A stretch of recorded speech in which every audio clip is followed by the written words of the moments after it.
The topic is the Tennessee Human Rights Commission, and we're talking to the Executive Director of the Tennessee Human Rights Commission, Ms. Beverly Watts. And of course, Ms. Watts, let's have you over the last segment that we have here, since you've given us so much excellent information. Let's have you to think in terms of the future of race relations or human relations, or however you wish to describe it, in this final segment, and as to whether or not we need to take some additional action in order to legislatively fortify some of the things that you have facing you. Okay.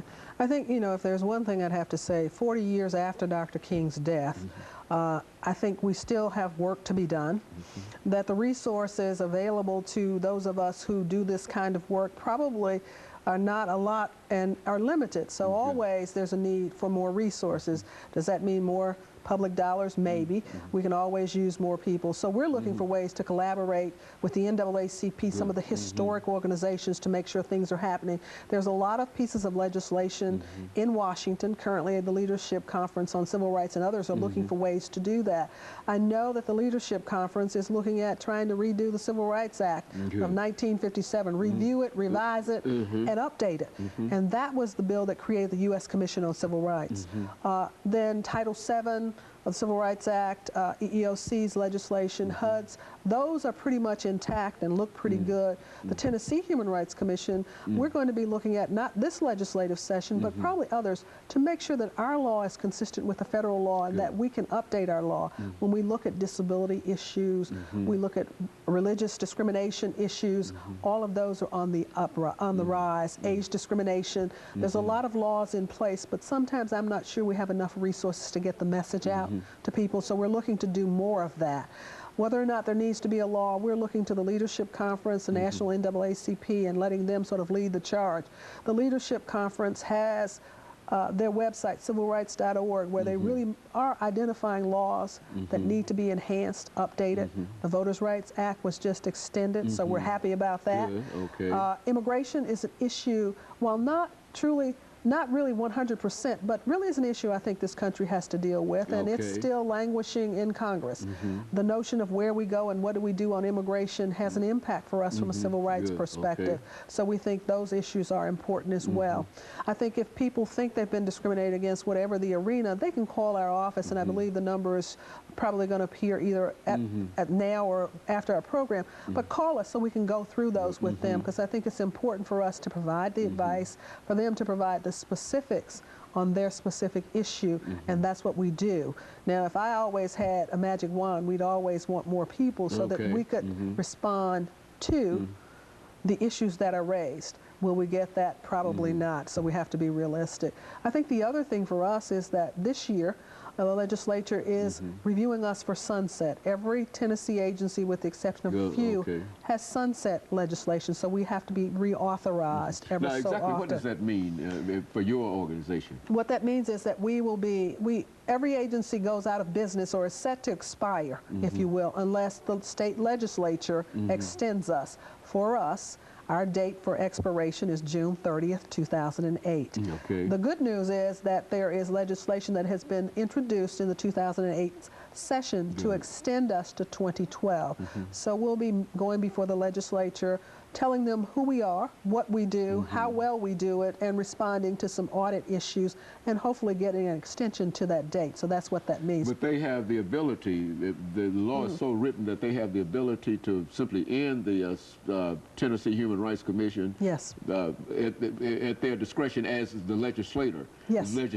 Right, and it's written in on every 5 to 7, every 3 to 7 years is really what it is, every 3 to 7 years. So we're looking at that over. Well, now, what would be the justification for such a law? All of the agencies in Tennessee and the legislature has written it into the law. Some states have it, some don't. This is one. So it's not just us, it's every agency, but I'm talking only about our agency at this point. And they would just review and decide whether or not what needs to that happen. you're really doing what you're supposed Exactly. to do. And that's really what it is. A very, very positive impact rather than a negative impact. Exactly. And it's an evaluative process, and it gives the legislature an opportunity to evaluate our performance, how well we're doing, and how well we're going to do things in the future. So. You talked about sending out investigators. Give us some information relative to that. I mean, these individuals who go out and determine whether or not a hotel or a house or whatever is not doing what it's supposed to do. How are those individuals selected, and what are some of the criteria that they look for? We're looking for someone with an ability to analyze facts, to determine issues, and evaluate whatever information they have, both from the complainant and from the respondent, who may be an employer, housing provider, or a provider of public accommodations. We have 9 employees who work in employment and 6 who work in housing.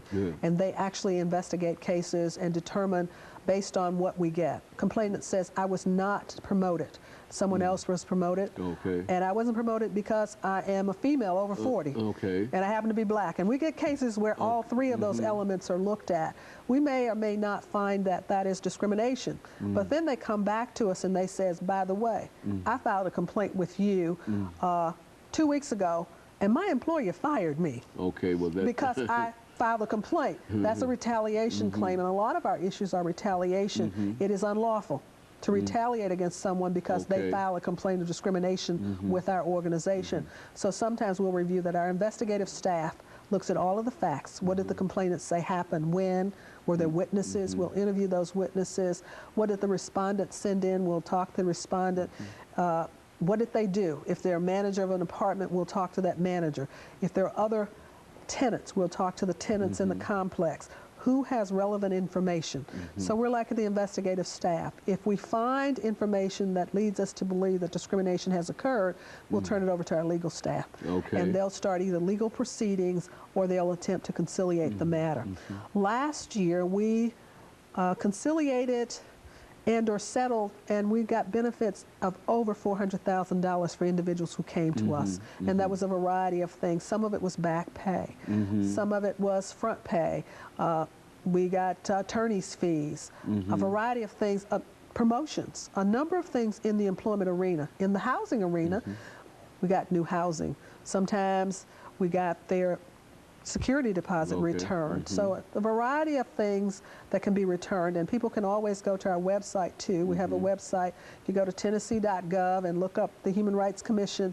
Our annual report for 2006 is located there, as well as our report for 2004, I believe, is there as well. And so you can actually determine how much, financially, how much money you were able to pull in for those individuals who feel that they've been discriminated against. Yes. And so you've come to some 400, almost $250,000. Right, in 2006. 2006. And some of them could be small amounts. I mean, one individual might get 500, another individual might get 200. We might have someone who got $30,000. It all depends, but yeah, but we're able to track that. And most of those are settled cases, where we go in, the person who discriminated says, I didn't do anything, but yes, I want to settle the case or conciliate the case for this amount of money. And the complainant says, I agree to accept it. And we do that. We also do mediation, where we'll mediate the disputes as well. Over the last 2 minutes now, we do hear every now and then some of these extraordinary awards that have been given by various commissions, judges, and et cetera. In your own experiences, what has been the largest award that you've witnessed during your career? During my career, we had a case in Kentucky where we got about $3 million for one person. For one person? For one person. That was about $3 million, and that included a promotion, it included bonuses, it included reassignments, it included housing pay, it included a variety of things, and it included back pay for failure to promote over a number of years. And that was about about $2 to $3 million, yes. Now that was an extraordinary... That was extraordinary and unusual at the local level. You'll find EEOC has cases that'll settle. You'll find in like 30, 40 million. Well, that's a class action. So that doesn't mean one individual gets it. It could be as many as 100 individuals or more that might be paid those amounts. But that's what I've seen. And then we had one case that settled for $150,000 to one individual, again in Kentucky when I was there.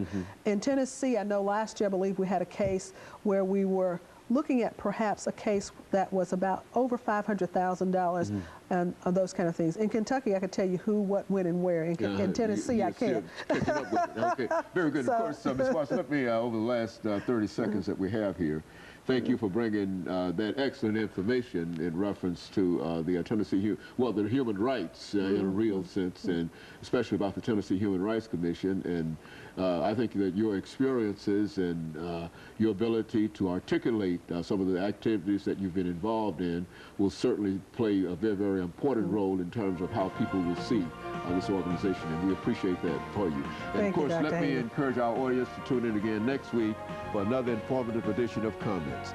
Thank you and good morning.